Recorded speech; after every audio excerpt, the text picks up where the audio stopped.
क्या शानदार explanation sir ने दिया है। मैं कह रहा हूँ कि मेरा आज तक का बेस्ट ये है जो मेरा आपने बताया। तो लेकिन क्या मैं कहा तुम्हारे घर वाली ने कभी बछड़ा दिया? नहीं। या कभी मतलब या न सांप दिया हो या कोई कबूतर दे दिया हो? मैंने कहा भाई तुम कह रहे हो कुत्ते बनोगे सांप बनोगे, अरे जैसा चीज बीज डालेंगे यहाँ पर वही चीज पैदा हो जाएगी। लेकिन पंडा यहाँ भी आपकी पिंड नहीं छोड़ेगा। बोले आत्मा नहीं मरती, शरीर मरा है। बिल्कुल। मैंने कहा भाई ठीक है। तो सर अभी जो हमारे बहुजन समाज के लोग बाबाओं के चंगुल में फंसे रहते हैं, पूजा पाठ करने में लगे रहते हैं और तरह तरह के टोने टोटके मंत्र तंत्र इन सब चीजों में लगे रहते हैं और सोचते हैं कि हमारा इससे भला हो जाएगा, उनके लिए आप क्या बोलना चाहेंगे? नमस्कार साथियों, मैं प्रशांत बौद्ध और साथियों आज हमारे साथ में बहुत ही खास मेहमान हैं राजकुमार सैनी जी, जो कि मेंबर ऑफ पार्लियामेंट हैं एंड एक्स मिनिस्टर हैं। तो सर सबसे पहले स्वागत है हमारे दर्शकों के सामने। नमस्कार सभी मित्रों को, धन्यवाद। आप सभी ज़्यादा से ज़्यादा जो है ना इस वीडियो को जो हम बनाने जा रहे हैं, मेरी को उम्मीद है कि बहुत सारे लोग इस बात को सुन करके जागरूक होंगे। बहुत बहुत शुक्रिया सर। मेरा आपसे एक सवाल था, क्योंकि जिस फील्ड में मैं काम कर रहा हूँ तो उसमें काफ़ी सारे लोग हमारा विरोध करते हैं या नई नई बातें बोलते हैं। तो सबसे पहले मेरा आपसे एक सवाल है कि क्या आप भगवान को मानते हो या नहीं? देखिए, भगवान की डेफिनेशन जो है जी, वो किसी व्यक्ति के नाम से नहीं होनी चाहिए। जैसे हिंदुस्तान में भारत में हुआ कि राम भगवान है, श्याम भगवान है, और गली गली कूचे कूचे मंदिर बना दिए गए उनके।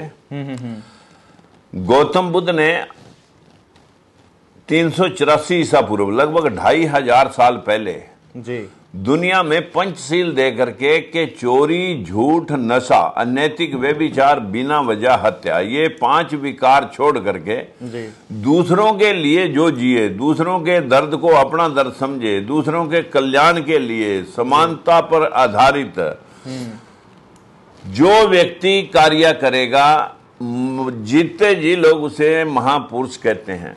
और उसके जाने के पश्चात लोग उसको भगवान के रूप में पूजने लग जाते हैं। इसी प्रकार सभी भगवान, चाहे गुरु रविदास जी हुए, चाहे कबीरदास जी हुए, चाहे गुरु नानक देव हुए, चाहे गुरु गोविंद सिंह हुए, चाहे गौतम बुद्ध जी हुए, चाहे जैन मुनि महाराज हुए, जो लोग दूसरों के लिए जिए, मानवता के कल्याण के लिए जिए, असल में वही भगवान हैं। जो शास्त्रों में काल्पनिक तौर पर चरित्रित मतलब कहानियां घड़ी गई, ये भगवान का प्रारूप नहीं है।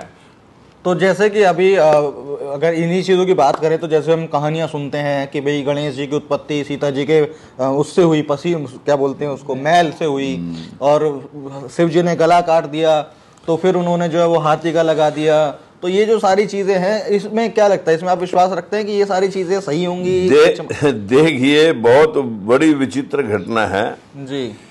ये हमारे एक बहुत कथावाचक हैं श्री श्री रविशंकर जी। जी।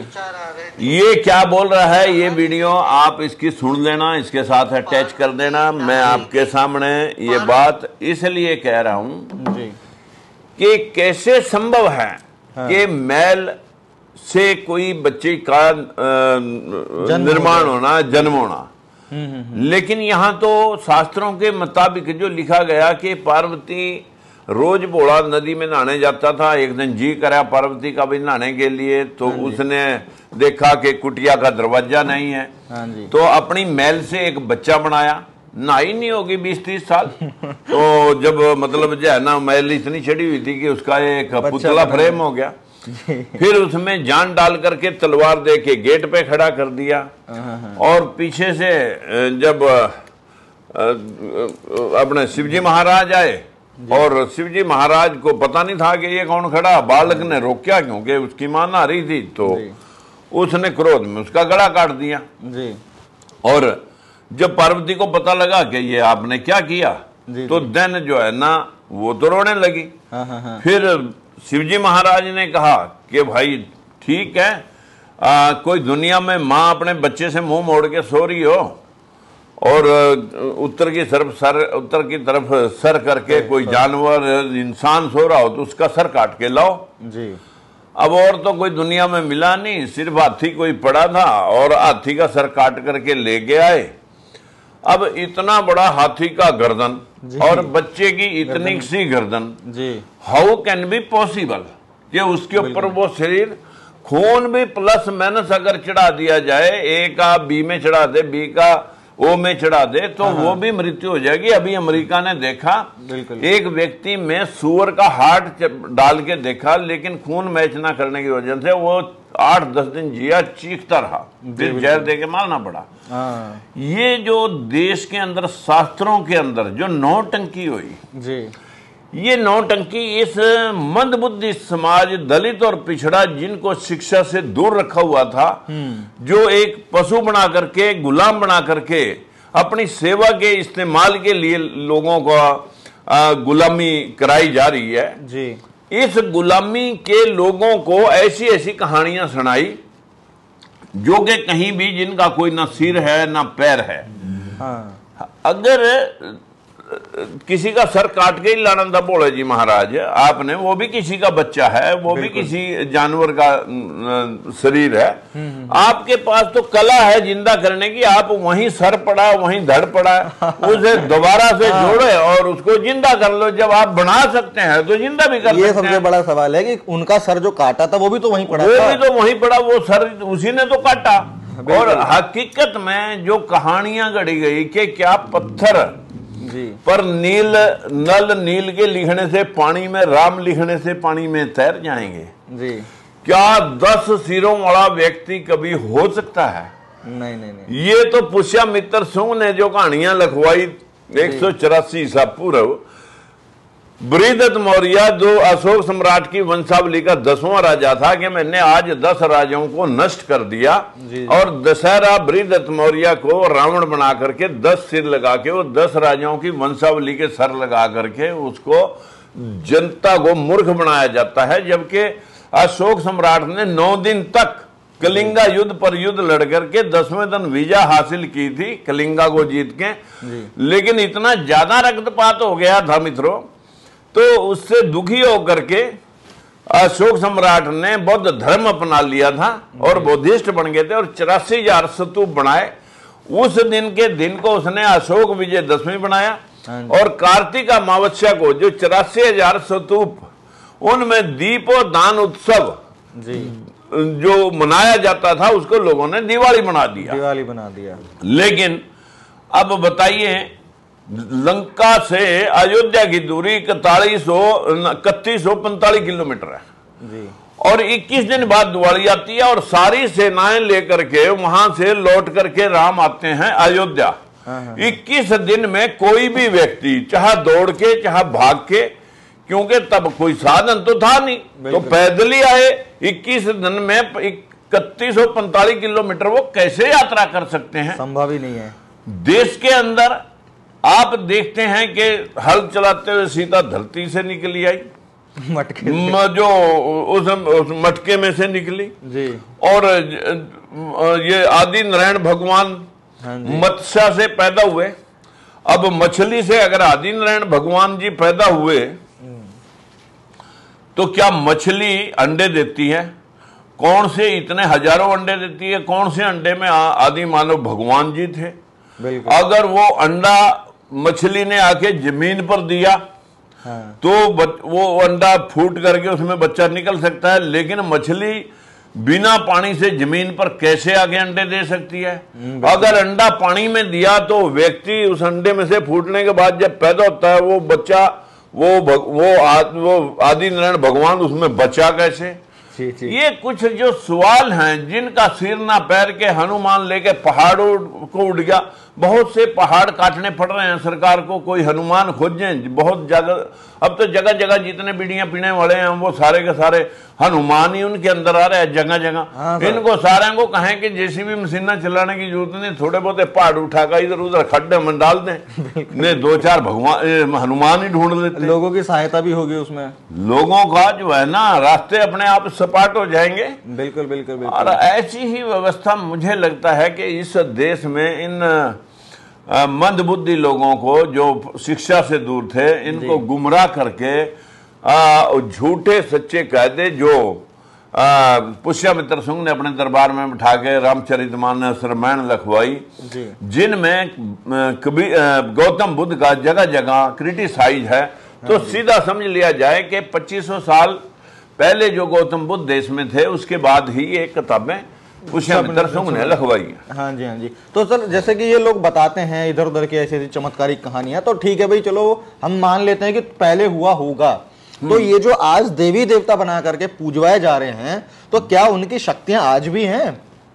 मानो चलो ठीक है, गला काट दिया, जोड़ दिया, नहा लिया, जो भी था पुराना था, लेकिन आज भी जब उनको पुजवाया जा रहा है जबरदस्ती लोगों को बोल करके ये तुम्हारा भला करेंगे, तुम इनको पूजो, तो जो ये देवी देवता हैं कि क्या ये आज भी हैं कि अगर हम इनकी पूजा करें तो ये हमारा उद्धार कर सकते हैं?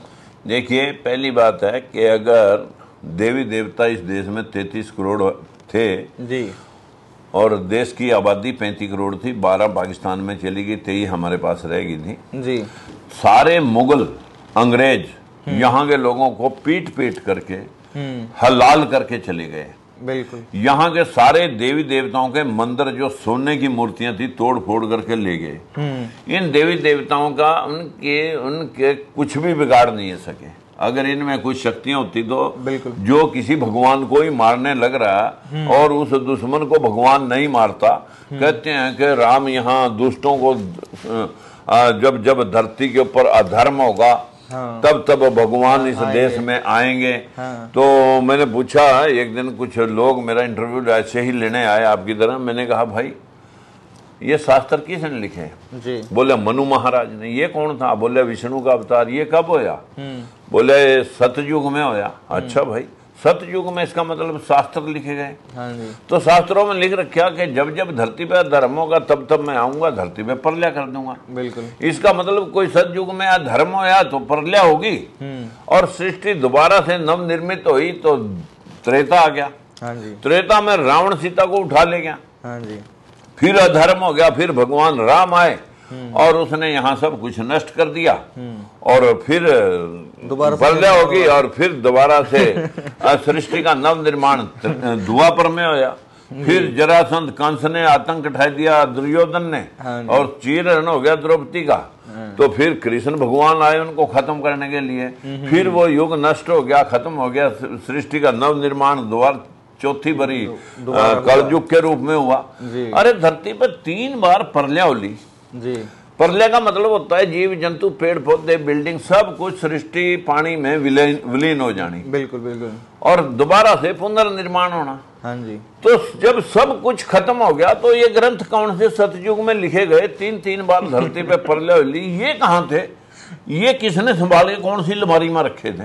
अरे वाह, ये कुछ चीजें सवाल जो गौतम बुद्ध कहता है कि मैंने कुछ बात लिखी, कोई शास्त्र या किताब में लिखी, वो आपके गले उतरती है, आपकी बुद्धि तौर पर वो सही लगती है तो मानो, नहीं तो बिल्कुल ना मानो। बिल्कुल। लेकिन हमारा मंद बुद्धि समाज आज भी बोले बन बन करके घुंघरू बांध करके इधर कावड़ा ढोने में मशरूक है, जिनका भूख और लाचारी सदैव गले में बंध रही है। बिल्कुल बिल्कुल। तो सर जैसे हमारे बहुजन समाज के लोग हैं वो ठीक है, पहले तो पूजा पाठ करते आ रहे थे, जो भी वो कर रहे थे, लेकिन आज भी वो लोग सवाल इसलिए नहीं खड़े कर पाते कि उनको डर होता है भगवान का डर, अगर कुछ पूछ लिया तो मेरे पर श्राप ना हो जाए, मुझे उठा ना लें, परिवार बर्बाद ना हो जाए। तो जैसे आप सवाल करते हो या आप भगवान को नहीं मानते हो या आप ऐसे ऐसे सवाल भी करते हो तो आपको कोई दिक्कत नहीं आती?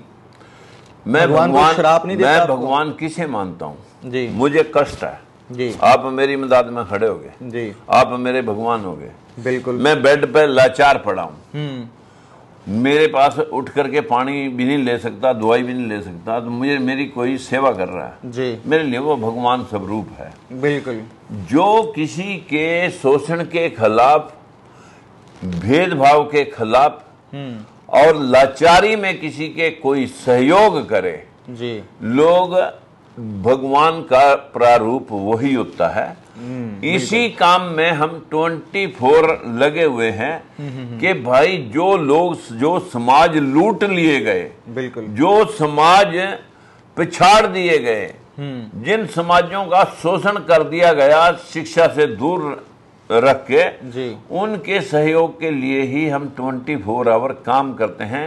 राजनीति मेरा धंधा नहीं है, धर्म मेरा धंधा नहीं है, इसलिए मैं धर्म और राजनीति के धंधे से दूर सामाजिक रिफॉर्म, सोशल रिफॉर्म, सामाजिक सुधार ही मेरा ध्येय है और इसी के ऊपर मैं लग रहा हूं। बिल्कुल। मुझे किसी लाचारी की सेवा करने में वो भगवान ही दिखाई देता है। बिल्कुल। और मैं आप लोगों को बता दूं कि मैं सर का इंटरव्यू भी सिर्फ इसीलिए ले रहा हूं क्योंकि ये समाज सुधार का काम करते हैं और समाज सुधार में एक सबसे बड़ा जो एक चीज है वो ये पाखंड और अंधविश्वास से निकलना है। क्योंकि जो हमारा बहुजन समाज है, जब वो इन्हीं चीजों में अटका रहेगा, पाखंडों में, अंधविश्वासों में, इधर उधर की कहानियों में, तो वो अपनी प्रगति के बारे में नहीं सोच पाएगा। तो सर, अभी जो हमारे बहुजन समाज के लोग बाबाओं के चंगुल में फंसे रहते हैं, पूजा पाठ करने में लगे रहते हैं और तरह तरह के टोने टोट के, मंत्र तंत्र, इन सब चीजों में लगे रहते हैं और सोचते हैं कि हमारा इससे भला हो जाएगा। उनके लिए आप क्या बोलना चाहेंगे?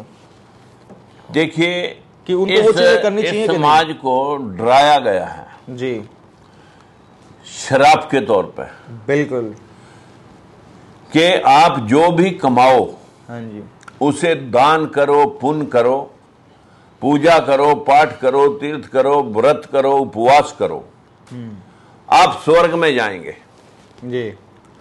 अन्यथा आपको ये जीवन जो है ना, 1,84,000 योनियों के बाद मानव जीवन मिला है, फिर आप गधे बनोगे, घोड़े बनोगे, कुत्ते बनोगे, सांप बनोगे और फिर नरक में जाओगे।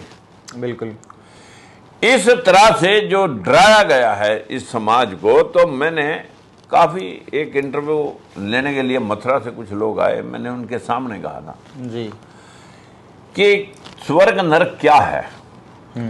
किसी के घर में बाल बच्चे कहने में है रोटी का जुगाड़ ठीक है, समाज में इज्जत है, मुकदमा बीमारी नहीं घर पे, नींद आए बढ़िया, वो घर स्वर्ग। अरे वाह। उसके बनिस्पत जी, अगर किसी घर में 2-2 पैसे के लिए भाई भाई का दुश्मन, खून का प्यासा हो रहा, मुकदमे, बीमारियां, समाज में जलील हो रहे, नींद आंदी नहीं जी, तो वहां नरक है। वो इसी जीवन में नरक है। बिल्कुल। या सब कुछ होने के बाद किसी का पैरालाइज होके कीड़े पड़ गए और उसकी कोई पानी देने वाला उसको नहीं है, वो यही नरक भोगत रहा है। यही इसी जीवन में स्वर्ग और नरक का एहसास यही होता है। बिल्कुल बिल्कुल। आसमानों में कहीं स्वर्ग और जमीन के नीचे कहीं नरक, ये डरावा दिया गया कि जो भी कमावा दान पुण्य कर दे, क्योंकि उनका जुगाड़ इससे चल जाएगा, इस डराने से। बिल्कुल बिल्कुल। और गीता में भी यही लिख रखा कि कर्म किए जा बंदे, फल की इच्छा मत करे इंसान, यो ही गीता का ज्ञान। हाँ। जो हो रहा वो अच्छा हो रहा है, जो होएगा वो भी अच्छा ही होएगा। हाँ जी। यानी हमारे जो शूद्र वर्ण है, 4 वर्णीय व्यवस्था में जो शूद्र वर्ण है, उसकी ड्यूटी सिर्फ काम करने की है कि तुम काम करो, फलों पते क्या पेड़ी लेंगे तुम, फल तो हम अपने आप संभाल देंगे ऊपर ले ऊपर। बिल्कुल बिल्कुल। ये हमारे लिए लिख रखा गीता के अंदर। बिल्कुल बिल्कुल बिल्कुल। मैं मित्रों उनसे पूछा कि स्वर्ग नरक हाँ जी के नाम पे इस देश को बहुत बुरी तरह से लूटा गया। बिल्कुल। मैंने पूछा कि मैं पिछले 70 साल की मेरी उम्र है जी। कि मैं 70 साल का हो चुका हूं। 70 साल पहले मैं कहां था, स्वर्ग में था या नरक में? मैंने उन इंटरव्यू लेने वालों से पूछा। बोले, मैं कहा तुम तो मथुरा से आए। बोला जी हमें मालूम नहीं। मैंने कहा मैं बताता हूं, 70 साल पहले मैं अपनी माँ के गर्भ में था। वहां कहां से आया? हाँ। मेरे बाप के मिलन से। उससे पहले मैं अपने बाप के शुक्राणुओं में था। शुक्राणु कहां से बने? खून से। उससे पहले मैं खून में था। खून कहां से आया? रोटी से। उससे पहले मैं रोटी में था। रोटी कहां से आई? किसी अनाज के पेड़ पौधे से। उससे पहले मैं अनाज के पेड़ पौधे में था। अनाज का पेड़ पौधा कहां से आया? ये वनस्पति और जीव जंतु तब पैदा होते हैं जब ये 5 तत्व मिलते हैं। बिल्कुल। जिनको हम भगवान मानते हैं। भय से भूमि, गैसे गगन, वैसे वायु, ऐसे अग्नि और नैसे नीर। उससे पहले मैं अग्नि में, पानी में, मिट्टी में, वायु में, ब्रह्मांड में, सब जगह था। 5 तत्व मिले, बरसात हुई, खेत में पानी दिया तो कोई पेड़ पौधे ने जन्म लिया। मैं उनसे जमीन, अग्नि, पानी, मिट्टी, वायु से मैं पेड़ पौधे में आया। वहां अनाज लगा, मैं अनाज में गया तो फिर उसकी रोटी बनी, मेरे बाप ने खाई। मैं उसके पेट में गया और खून बना तो उसके स्पर्म बने। उसके बाद माँ के साथ मिलने से मैं गर्भ में गया और गर्भ से मैं पैदा होके अब 70 साल का हो गया हूँ।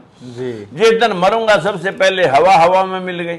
बिल्कुल। और शरीर तुरंत ठंडा हो गया, अग्नि तत्व अग्नि मिल गया, किसी ने जलाया दफनाया, मिट्टी मिट्टी मिल गई, पानी वाष्प बन के ब्रह्मांड में उड़ गया। क्या कहेंगे लोग आके आते हुए, बोले पंच तत्व में विलीन हो गया। मैं कहीं से आया नहीं, मैं कहीं गया नहीं, ना कहीं मैं स्वर्ग से आया था, न नरक में, धरती के पंच तत्व से पैदा हुआ, यही विलीन हो गया। लेकिन पंडा यहां भी आपकी पिंड नहीं छोड़ेगा। बोले आत्मा नहीं मरती, शरीर मरा है। बिल्कुल। मैंने कहा भाई ठीक है, तो आत्मा कहां जाती है? बोले वो अजर है अमर है। हाँ जी, अजर है अमर है, ये तो न मरती न जन्म लेती। मैंने कहा जब देश आजाद हुआ तो 23 करोड़ लोग थे जी, अब और 140 करोड़ जी, अब 117 करोड़ आत्माएं फिर कहां से आई? बिल्कुल। तो उसके पास उसकी सिटी पिटी बंद हो ली, उसके पास कोई जवाब नहीं था। मैंने कहा चल तेरी बात बड़ी करूं, कीट पतंगे जीव जंतु मर गए होंगे या दूसरे देशों के लोग मर गए होंगे, अपने देश में आ गए होंगे। अरे बाहर भी आबादी बढ़ रही, जितनी गंदगी बढ़ी, कीट पतंगे मच्छर मक्खी कीड़े मकोड़े भी फालतू हो रहे, जीव जंतु भी फालतू हो रहे, आदमी भी फालतू हो रहे। मैंने कहा भाई मैथुन क्रिया से ये सृष्टि, आदमियों के आदमी, इंसानों के इंसान, जानवरों के जानवर, पशुओं के पशु जी, यही सृष्टि में बाजरा बोएंगे तो बाजरा, मक्की बीजेंगे तो मक्की, धान बोएंगे तो धान, बिल्कुल बिल्कुल, और कौवा और कोयल मिलेंगे तो पक्षी परिंदा पैदा होगा, आदमी मिलेंगे, औरत मिलेंगे तो कोई बच्चा बेटा बेटी या जेंडर पैदा हो जाएगा, जानवर मिलेंगे तो उनके बच्चे पैदा हो जाएंगे, बिल्ली चूहा मिलेंगे तो उनके बच्चे पैदा हो जाएंगे। लेकिन क्या मैं कहा तुम्हारे घर वाली ने कभी बछड़ा दिया?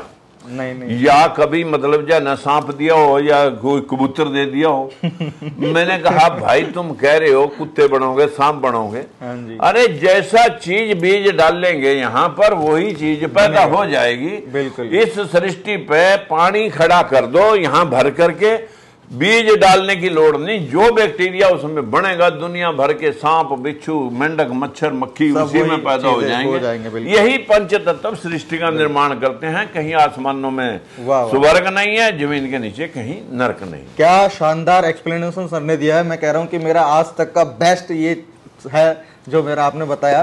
तो आप समझ गए होंगे साथियों कि ज्यादा इन सब चीजों में उलझने की जरूरत नहीं है, आपको आज ही का समाज को जो है बना करके चलना है। तो ठीक है साथियों, अगर आपको बात समझ में आई है तो आप इस वीडियो को शेयर कीजिए। मैं प्रशांत बोल मिलता हूं आपसे अगली वीडियो में, तब तक के लिए बहुत बहुत शुक्रिया और धन्यवाद सर।